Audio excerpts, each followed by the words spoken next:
A few weeks ago, I was challenged by a viewer who asked me whether or not I thought all men were in it to hit it and quit it. Come back so I can share with you my response to him.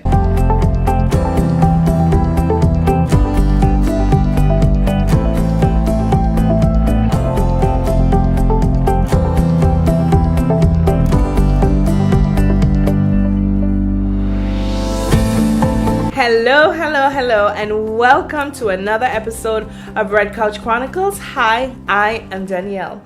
Well, like I shared with you in the introductory segment, I was challenged a few weeks ago and asked if I thought all men were in it just to hit it and quit it. And in the midst of the conversation, I answered two ways. One way was yes, there's some men who that is all they're about, that is their purpose, that is what they want, that is what they chase. But on the other hand, there are men who are seeking relationship and desiring to be married. However, in that conversation, what I failed to realize that even though I discussed both ends of the spectrum, there was a middle of the road guy who, on his way to relationship with a woman, if he were given the opportunity to hit it, he would definitely quit it. Now, let me explain to you why. 10 years ago, when I moved to Atlanta, I moved here with one of the purposes to meet a guy, get married, and continue my family. And as a result of that, I joined many internet dating sites, many of which cater to African American people. While I was on one of those sites, I happened to meet a guy, a very interesting guy, good looking guy, well educated, well careered, well traveled, really smart, well read. And in the space of time that we started to speak to one another on the platform, the internet dating site, we found that we had many qualities that were, compatible with each other. Thank you. And so 1 month turned into him and I speaking for 2 months, him and I speaking for 3 months. And mind you, this guy, even though he lived in the same state with me, he was 4 hours away. And so as we spoke and as we got to know each other, I thought that I was doing a wonderful job vetting this individual. We spoke about hopes and aspirations. We spoke about maybe taking our relationship to the next level one day, putting a label on it. I mean, I kid you not, this man was doing what he was supposed to be doing. He was pursuing. He would call me first thing in the morning. He would check on me throughout the day. We would spend the evening on the phone. He would call me to tell me good night. He was pursuing. And so one day, the opportunity for him to come to Atlanta to take care of some business happened to come along. And both of us were so excited because finally, after 8 months, we are going to get to meet each other. And so the day finally came when I was able to meet this gentleman, and it was very pleasant. He was everything that he represented himself to be online, and we decided we were going out for our first date.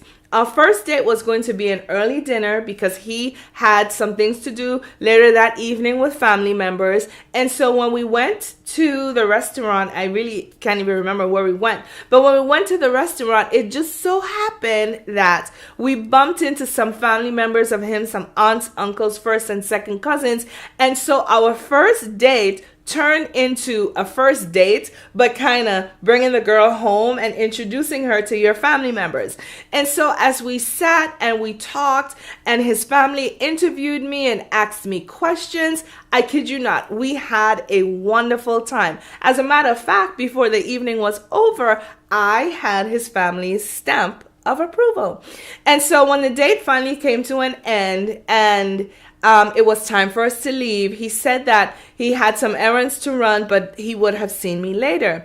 When he called me later, he called, of course, and he was like, I really wanted for us to go dancing or to go somewhere and, enjoy each other's company, but I am just so tired with driving for the 4 hours. to come up here, going to dinner, hanging with my family, that I really wouldn't mind if you just allowed me to come over and hang out. Now, mind you, this was my first time back in the single pool, having been in a relationship with my ex-husband from the young age of 15, coming up through college and all of that, being married to him for 6.5 years, that relationship ending in divorce, and then 1.5 years later ending up in another relationship with another guy for another 6.5 years. So really and truly, when this gentleman asked me if he could come over and just hang out, I was clueless. Suffice it to say, make a long story short, he came over, we watched TV, he did not disrespect me in any way. I didn't feel that he was there for any other purposes, just to hang out.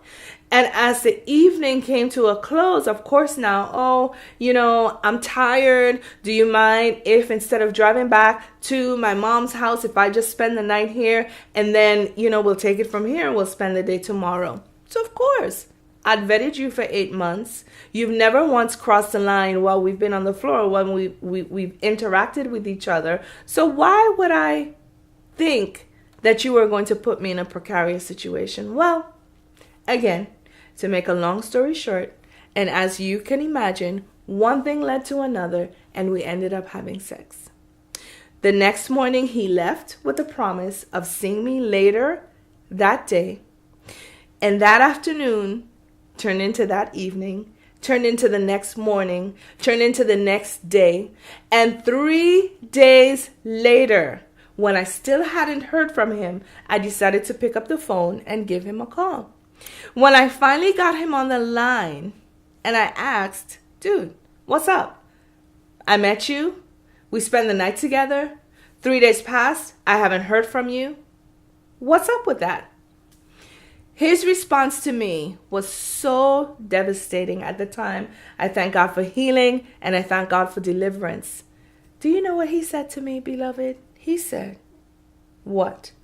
Do you think we were going to be hanging around Atlanta like two lovebirds holding hands? You gave up the ghost. You gave it up. What? What are you talking about? It was never about sex. Our relationship was never about sex. What are you talking about? After spending a few minutes on the phone going back and forth, trying to pick my mouth up off the floor, being hurt, being violated, being used and abused, I hung up the phone and I let that man go.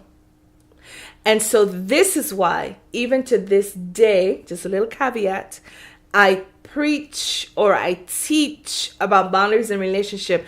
I teach about purity because I have walked there.